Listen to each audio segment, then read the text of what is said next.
ces modes de voile, ce qui est la simple expression d'une appartenance à une religion et d'une fierté, et puis ce qui est plus prosélyte ou plus politique, qu'il fasse le tri, si j'ose dire, dans les voiles. Et qu'il nous rappelle aussi, le CFCM, qu'il n'y a pas d'obligation coranique du voile. On ne trouve que 3 occurrences à ma connaissance, mais ils sont plus experts que moi, dont une qui rappelle dans le Coran que le voile, se couvrir les cheveux, c'était pour distinguer les femmes libres qui se couvraient la tête des esclaves que les hommes pouvaient librement offenser et qui, elles, allaient tête nue. Est-ce qu'en 2019, le problème est celui-là ?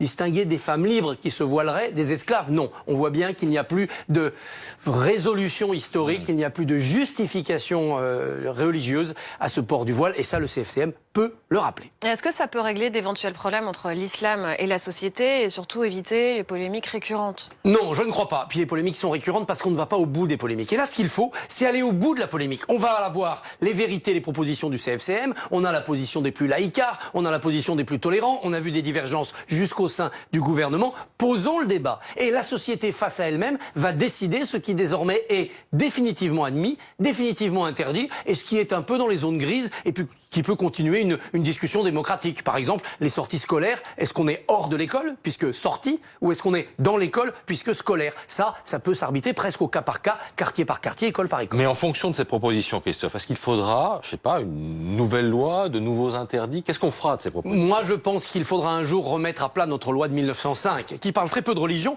mais qui parle de la laïcité, pour y intégrer la religion musulmane qui n'était pas présente, ou très peu, au début du XXe siècle. Faisons-le paisiblement. Mais je suis minoritaire sur ce point. En revanche, je pense qu'il faudra vite un nouveau statut pour le CFCM, pour l'affirmer comme un véritable clergé musulman. Ça les obligera à trancher la place. C'est pour ça qu'ils souhaitent une départementalisation du CFCM. En tout cas, une réorganisation pyramidale pour que quand le CFCM parle, tous les musulmans disent c'est la règle.